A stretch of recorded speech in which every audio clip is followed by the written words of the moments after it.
Amigo de Camix, ¿cómo están? Buenas tardes. Tenemos unos problemitas técnicos, me parece. A ver.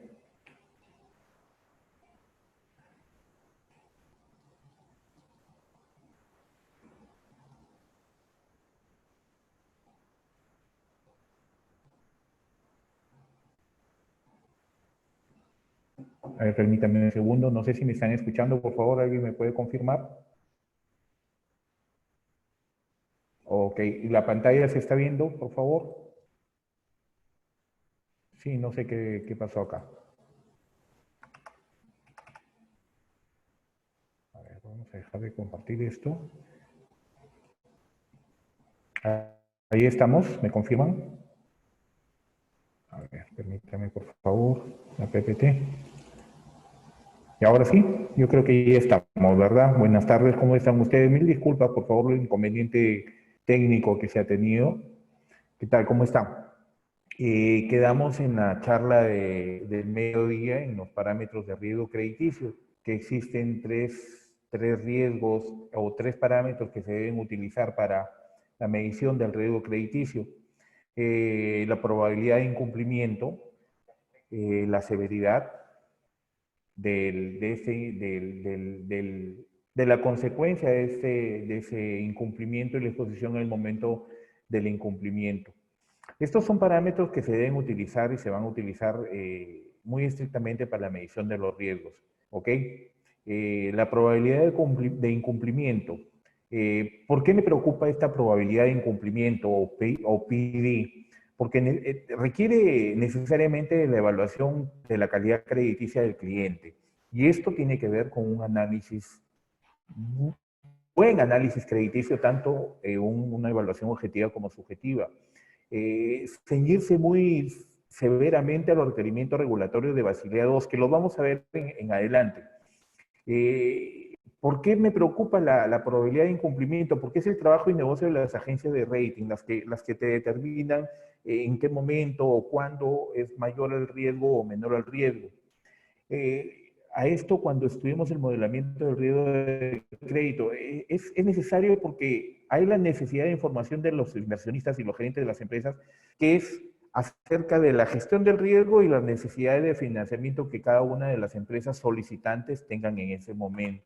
Las pérdidas esperadas. En este contexto, las herramientas de calificación crediticia como los rating o los scoring que conversábamos hoy en la tarde con Víctor, creo que lo mencionó, evalúan el riesgo de cada operación cliente directamente. Es lo que yo les decía, los scoring, por ejemplo, determinan una evaluación por características muy específicas del cliente.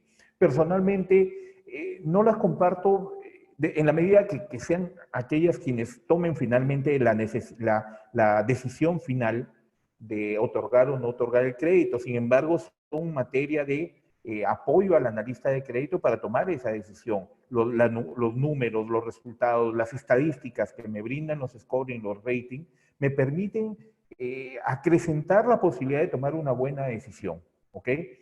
En función de su calidad crediticia, mediante una puntuación que se emplea con la asignación de métricas de riesgo, junto con otras informaciones adicionales como la antigüedad de los contratos, los ratios préstamo-valor, el segmento de tipo de clientes, el incremento del número de incumplimientos observado debido a la actual coyuntura, refuerza la robustez de los parámetros de riesgo, ajustando las estimaciones de los mismos y refinando la metodología. Pero pensemos en algo sencillo. Los parámetros son estrictamente matemáticos, me van a dar numeración. Los números son muy fríos, sí, los números son muy fríos, pero debemos compensar o juntar una evaluación totalmente objetiva con una evaluación subjetiva. Finalmente, los números no me van a dejar mentir, los números me van a decir si me puede o no me puede pagar. ¿Ok? A partir de ello, digo, vamos a hacer la evaluación del riesgo de este cliente de acuerdo a estos parámetros. Finalmente, tengan en cuenta algo que para mí es importante. Estos parámetros, más que a un cliente directamente en forma específica evaluarlo, si es microfinanzas, por ejemplo, no me va a ayudar mucho porque lo único que van a hacer es posiblemente hasta encarecer ese producto. Pero si tenemos un cliente de mediana, pequeña o gran empresa, sí es requerimiento hacer este tipo de mediciones. Más aún pensando en que estas mediciones deben venir desde arriba, desde la formulación de los modelos de riesgo de la institución, desde la formulación de las reglas respecto al reglamento de crédito, respecto al apetito o a la aversión al riesgo de la institución. ¿Ok? Las pérdidas esperadas se modeliza de que tenemos una exposición multiplicada por la probabilidad del defecto y multiplicada igualmente por la severidad. Esperada depende de tres parámetros, la pérdida esperada, de la exposición al riesgo, la probabilidad de caer en default, de no pagar la deuda, y también la pérdida esperada a partir de esa falta de pago. La incorporación de la información perteneciente a un periodo de desaceleración económica es de especial relevancia para depurar los análisis de comportamiento cíclico del riesgo de crédito. Fíjense que volvemos siempre al tema de las políticas de riesgo en la institución, los reglamentos de crédito basadas en esas políticas de riesgo. En efecto, la estimación del PD es el factor de conversión de crédito. El Credit Conversion Factor, CSF, es inmediato. En cambio, el impacto de la CDYD está condicionado a la maduración de los procesos recuperatorios asociados a dichos incumplimientos. ¿Qué es la LGD? La severidad con que nos afecta la probabilidad del impago de esta operación crediticia.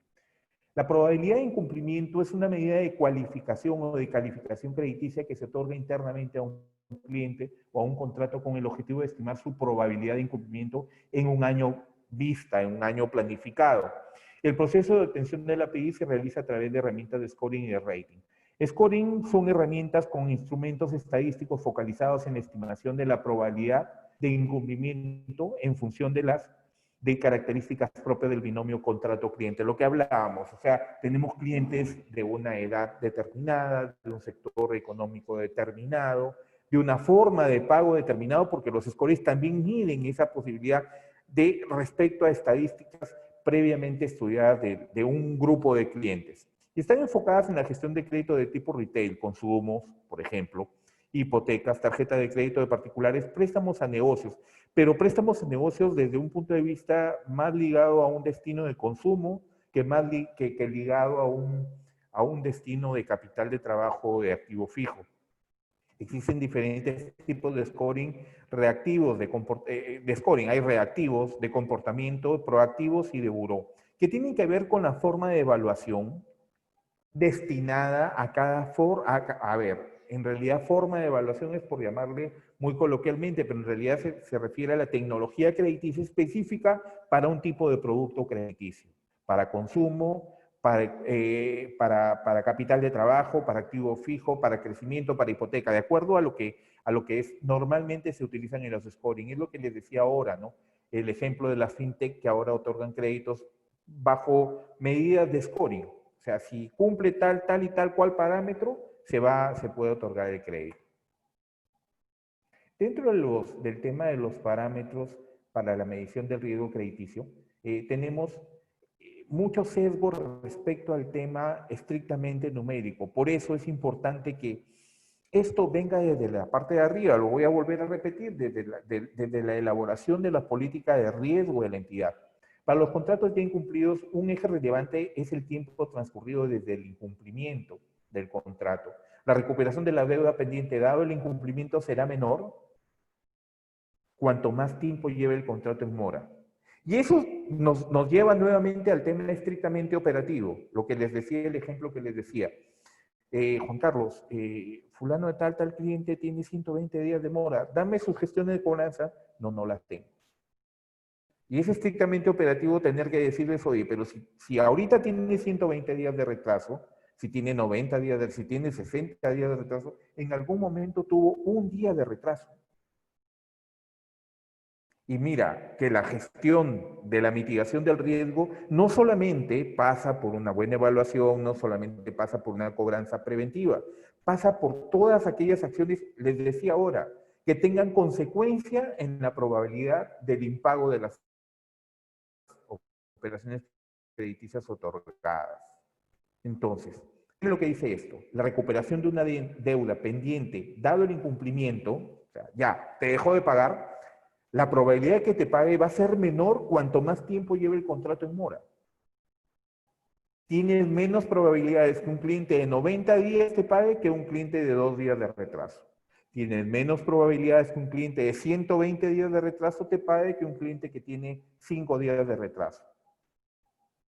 Y fíjense ustedes, por ejemplo, decimos, se protestan los pagarés al octavo día. Un cliente de 9 días es menos probable que te pague que uno de 7.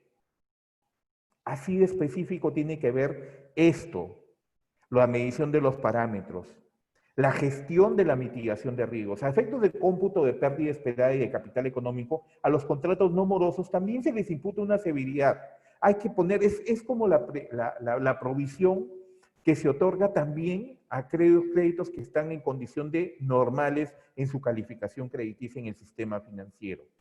Lo que les decía la semana pasada, ni bien se desembolsa el crédito, automáticamente se genera la provisión genérica y tienes una condición de normal. Esta provisión genérica te dice que ni bien desembolsado el crédito, la entidad financiera que desembolsó el crédito separa para la provisión el 1% del capital prestado, por ejemplo. La antigüedad de la operación es el tiempo transcurrido desde la contratación hasta la entrada de mora. O sea, te va pagando 5 cuotas hace 5 meses. En la quinta cuota comenzó a caer en mora. Desde ahí es la antigüedad de la operación. Este eje también resulta relevante, reflejándose una relación decreciente entre la severidad y la antigüedad, ya que cuanto más tiempo esté el contrato sin entrar en mora, mayor será la recuperación. Es lo inversamente proporcional a lo anterior. Mayor tiempo de contrato sin que tenga problemas de morosidad, mayor será su recuperación, las posibilidades de recuperación, con lo cual estamos disminuyendo ese riesgo. Pero el mayor riesgo se va a incrementar cuando tiene mayor tiempo de no haberte pagado. Es inversamente proporcional. Esta parte es bastante sencilla de entender y es algo que lo podemos trasladar a la parte práctica. Vuelvo al ejemplo, si tienes 120 días de retraso, en algún momento tuvo un día y no lo gestionaste. Por eso es importantísima la gestión de cobranza preventiva. Colocar bien los créditos con buenas fechas de vencimiento, estar pendiente de que el cliente no tenga problemas para el próximo pago, visitarlo inmediatamente que tuvo el problema de pago, ver qué está pasando, señor, no vengo de repente, ni siquiera vengo a cobrarle, quiero ver cuál es su problema, para ver en qué lo puedo ayudar. Eso es mitigación de riesgo.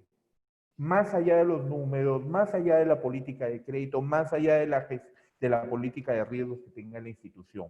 Eso es gestionar una cartera de clientes en crédito con posibilidad de que tengan problemas de pago en algún momento. ¿Ok?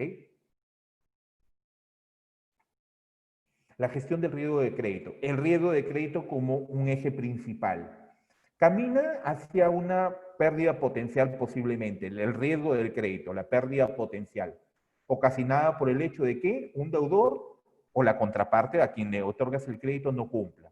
¿O cumpla con qué? Con sus obligaciones de acuerdo con los términos establecidos, el contrato, el cronograma de pago y el pagaré firmado. Del riesgo de crédito se desprende también la pérdida esperada.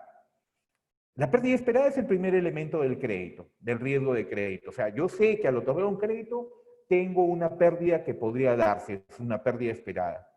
También otro elemento importante es la exposición del riesgo, porque ya presté el dinero y me estoy exponiendo la calidad de mi cartera, exponiendo a mi institución, exponiendo el monto otorgado a que no me lo puedan pagar en algún momento. La probabilidad o la tasa de incumplimiento. De acuerdo a esa tasa de incumplimiento, yo genero mis políticas de crédito también. Esa tasa de incumplimiento no es más que la estadística que tengo de la colocación previamente hecha antes de otorgar esta nueva operación de crédito.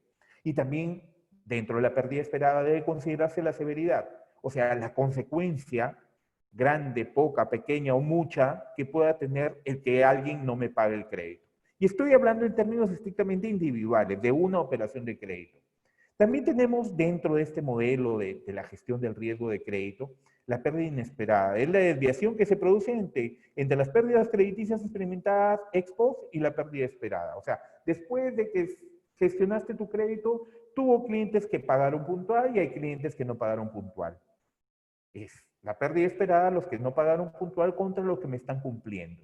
y esto genera indicadores de gestión. El riesgo de crédito también involucra el capital regulatorio y económico y la gestión del riesgo. Debe haber necesariamente una gestión de riesgo en toda institución.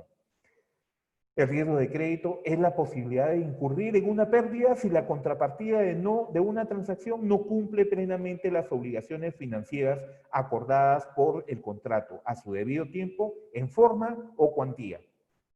¿De dónde se desprende este concepto de riesgo de crédito? Lo vimos antes de retirarnos en la sesión del mediodía, de los acuerdos de Basilea. ¿Ok? Y vamos a ver Basilea más adelante. Justamente lo tenemos en pantalla. Tenemos un tema institucional hoy día en CAMEX, por lo cual la conferencia va a terminar 20 minutos antes. Así que lo que quede en el tintero lo vamos a ver de todas maneras el día de mañana en la sesión del mediodía, de todas maneras, y lo complementamos también en la sesión de la tarde del día de mañana. No se preocupen, ¿ok? ¿Qué son los acuerdos de Basilea? ¿Dónde queda Basilea? ¿Alguien lo sabe? De repente por el chat me lo pueden comentar. ¿Alguien conoce algo de los acuerdos de Basilea? ¿Alguien sabe, escuchó hablar de los acuerdos de Basilea? Los acuerdos de Basilea han evolucionado en función del ritmo de los acontecimientos. Basilea está en Suiza. Del ritmo de los acontecimientos, siempre con el fin de reducir al máximo el endeudamiento de las entidades financieras y garantizar la capacidad de respuesta ante riesgos operacionales, riesgos de crédito, riesgos de mercado. Los acuerdos de Basilea son los acuerdos o recomendaciones internacionales de supervisión bancaria emitidos por Comité Internacional de Supervisión Bancaria, el Basel Committee on Banking Supervision. Nace con el propósito de restaurar la confianza y la estabilidad del sistema financiero internacional. El Perú está adscrito a los acuerdos de Basilea, tiene que cumplir la superintendencia, la normativa regulatoria y supervisora de la Superintendencia de Banca y Seguros se basa en los acuerdos de Basilea, que tienen que ver con lo siguiente. Por ejemplo, tenemos Basilea, el primer acuerdo de Basilea, Basilea I. Esto fue firmado en el 1988, que estableció principios básicos en lo que debía fundamentarse la actividad bancaria, como el capital regulatorio, requisito de permanencia, la capacidad de absorción de pérdidas y de protección ante quiebras. Fíjense que en 1988, y estamos hablando de años recientes, en realidad no son muchos los años, pero recién a esa época de la historia económica, de la historia de la humanidad en general, recién se habían tomado acuerdos que antes posiblemente los tomaba cada institución o cada país de acuerdo a cómo se movía la economía y el sistema financiero de cada uno de sus países. Dice, el Acuerdo de Basilea que se firma en el 88 estableció como principios básicos en los que se debía de fundamentar la actividad bancaria, como el capital regulatorio, requisito de permanencia, capacidad de absorción de pérdidas y de protección ante la quiebra.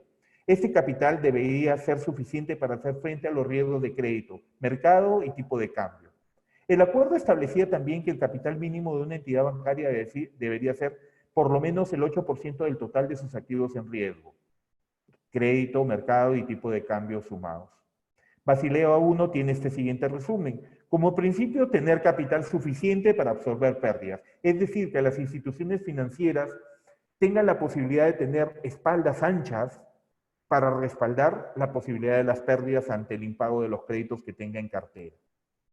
¿Cuál es el objetivo de esto? Ayudar a los países a fortalecer sus procedimientos de supervisión, promover la estabilidad financiera y la macroeconomía en estos países. ¿Por qué? Porque si existe una diferencia entre la macro y la micro, donde la micro se ve el comportamiento del consumidor, este comportamiento afecta a la economía y los indicadores macroeconómicos se ven reflejados tanto como consecuencia del mal o buen comportamiento del consumidor, como las estrategias que tenga el mercado para regularlas. ¿Ok? Entonces, el objetivo de Basilea I era ayudar a los países a fortalecer sus procedimientos de supervisión y promover la estabilidad financiera y la macroeconomía. ¿Cuál es el propósito? Es fomentar la convergencia de enfoques y normas en común. O sea,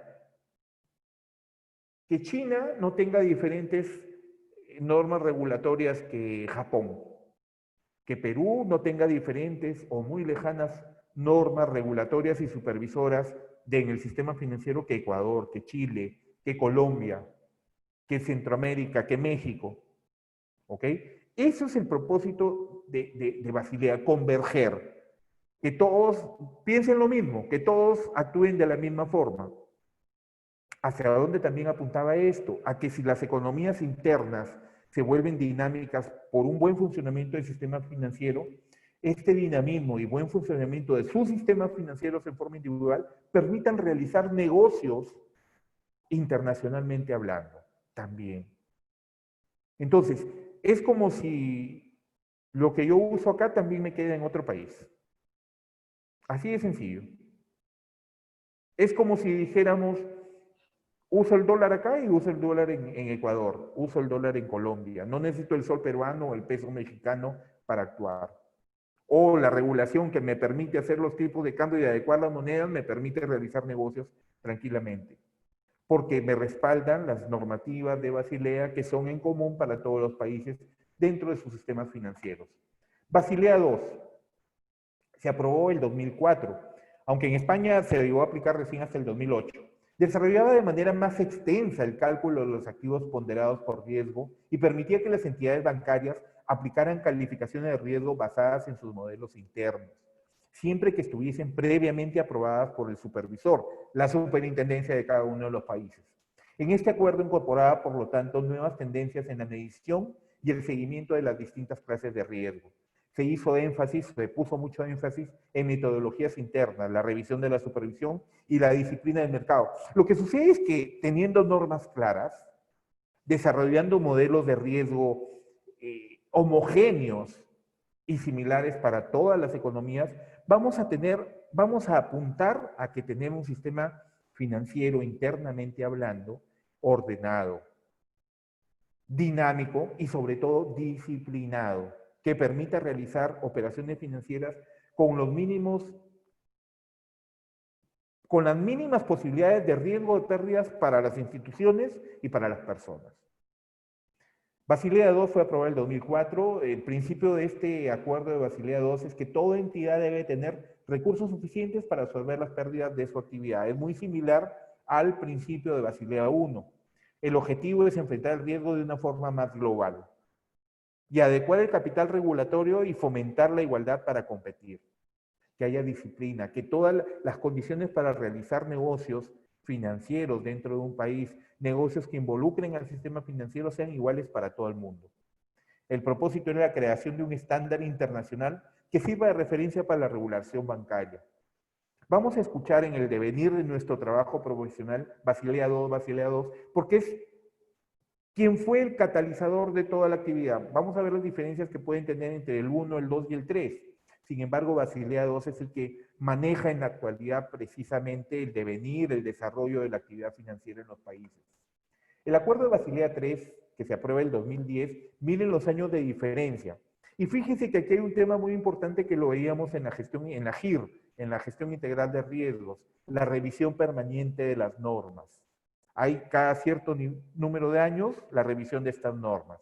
El acuerdo de Basilea III, que se aprueba en el 2010, intenta adaptar a la magnitud de la crisis económica. En el 2008 hubo una severa crisis económica, atendiendo a la exposición de gran parte de los bancos de todo el mundo de los activos tóxicos, aquellos que le generan pérdidas a las instituciones financieras, en los balances de los bancos y en los derivados que circulan en el mercado. El temor al efecto dominó, que se cae uno y comienza a caerse todo, hizo que se establecieran nuevas recomendaciones como el endurecimiento de los criterios y aumento de la calidad del volumen de capital para asegurar una mayor capacidad para absorber las pérdidas, o sea, un mayor respaldo, una espalda un poco más ancha. ¿Ok? La modificación de los criterios de cálculo de los riesgos para disminuir el nivel de exposición real. La constitución de colchones de capital durante los buenos tiempos. Aprovechar una buena época de desarrollo de los negocios que permitan hacer frente al cambio del ciclo económico. Y la introducción de un nuevo ratio de apalancamiento como medida complementaria, que es el ratio de solvencia. Basilea III fue aprobado en 2010. El principio que mueve a este acuerdo de Basilea III es reforzar los controles en el control del riesgo, incorporar con mayor detalle el riesgo de liquidez, sobre todo, porque ese riesgo de liquidez puede generar un problema serio si estamos buscando las espaldas. Si una entidad financiera tiene problemas de liquidez, su espalda no va a ser tan ancha para absorber situaciones de pérdida esperada, posiblemente, a partir de la gestión de créditos en su institución. Las estructuras y las posiciones del balance. El objetivo de Basilea III es la introducción de dos ratios de liquidez. El Liquid Coverage Ratio, que soporta crisis graves respecto a la liquidez, o sea, no solamente es el respaldo a buscar las espaldas anchas, sino también a que se puedan afrontar. ¿Qué es la liquidez como indicador? Es la posibilidad en muy corto tiempo, en el corto plazo, fíjense usted, y ahorita lo vamos a ver, de afrontar las deudas de corto plazo. O sea, por cada sol que tengo por lo menos un sol para cubrir esa deuda, que era un ratio de relación estrictamente geométrica, donde comparabas lo que tienes en el corto plazo, tus activos corrientes, contra lo que debes en el corto plazo, tus deudas de pasivo corriente, deudas para proveedores o créditos de capital de trabajo. Es para soportar la crisis de liquidez. Entonces, ¿a dónde te lleva eso? A que también desde lo macro, que es el Acuerdo de Basilea, ir introduciendo estas normativas, estos cambios, estas políticas de riesgo a superintendencia y de ella bajen a las instituciones financieras y terminen ¿en dónde? En el campo donde se desarrolla el analista de crédito. Por eso es importantísimo realizar eficiente y eficazmente las evaluaciones objetivas y subjetivas. Y también en la incorporación del otro ratio, que es permitir a los bancos resistir un año a una crisis, el Net Stable Funding Ratio. Es decir, que le provea a la institución financiera un respiro por lo menos de un año para menguar la crisis, para mitigar las consecuencias de un posible impago o de una posible pérdida ante el impago, para hacer labor de contención y tomar medidas de respuesta. El propósito de Basilea III era la reducción de la probabilidad de ocurrencia de una crisis. Entonces, regresemos un poquito. Basilea I, ¿qué quería? Tener capital para absorber las pérdidas. El propósito, fomentar la convergencia hacia enfoques y normas comunes. O sea, Basilea II es, vengan todos y vamos a hablar todos el mismo idioma, en otras palabras. Principalmente, ¿sobre qué? Sobre tener el capital suficiente para enfrentar y absorber las pérdidas. Basilea II dice, toda entidad debe tener los recursos suficientes para absorber pérdidas de su actividad. Ya no solamente habla de capital, también está hablando de sus activos, que pueda responder no solamente con el capital que tiene, sino también con activos que respalden. Y es la creación de un estándar internacional. Por eso la base siempre va a ser Basilea II. Y Basilea III, ¿qué me dice? Reforzar los controles, tener un mayor control, ser más severo en los controles, no solamente del riesgo crediticio, sino del riesgo de liquidez, para que las estructuras y las posiciones del balance no sean debilitadas ante una posible pérdida. E incorpora dos ratios importantes y son sobre todo de muy corto plazo, porque hablan de un año. Soportar un problema de liquidez que tenga con los activos, con el capital, con una buena gestión de créditos y también permitir que el banco resista por lo menos un año a una crisis de liquidez. Y obviamente reducir la probabilidad de ocurrencia de las crisis. ¿Qué decía la gestión integral de riesgos? Que está en tres dimensiones, es identificar, mitigar y contener, que es lo último, evitar, y esta contención tiene que ver con el futuro, evitar que nos vuelvan a ocurrir estas incidencias en el futuro. ¿Ok?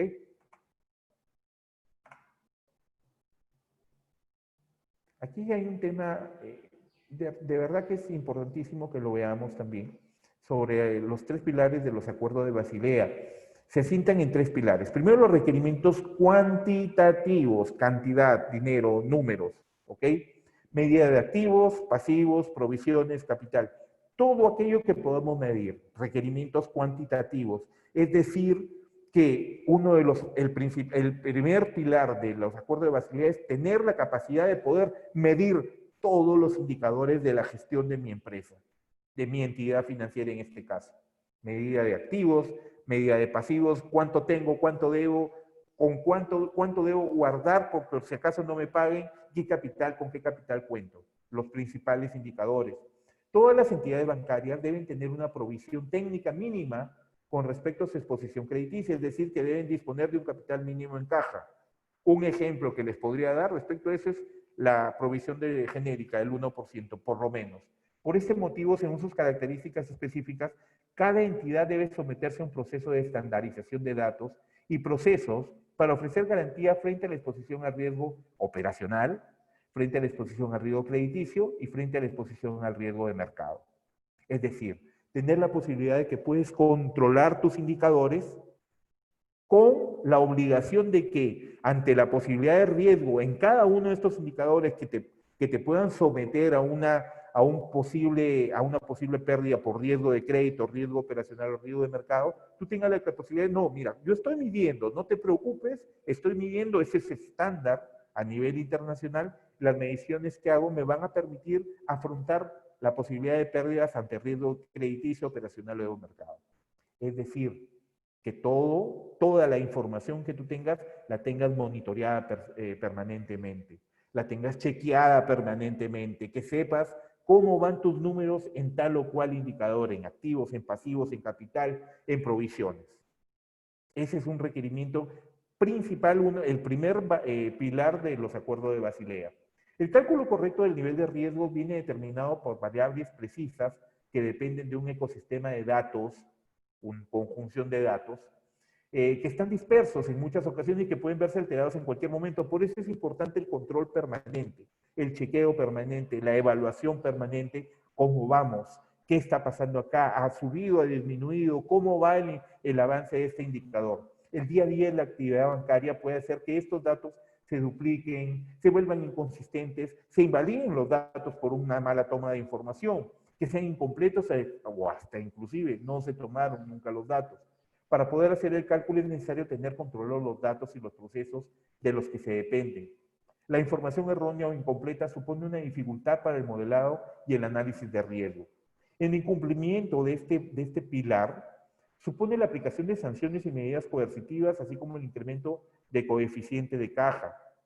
Basilea II establece condiciones mínimas que una entidad bancaria debe tener para asegurar su estabilidad en el ecosistema económico mundial.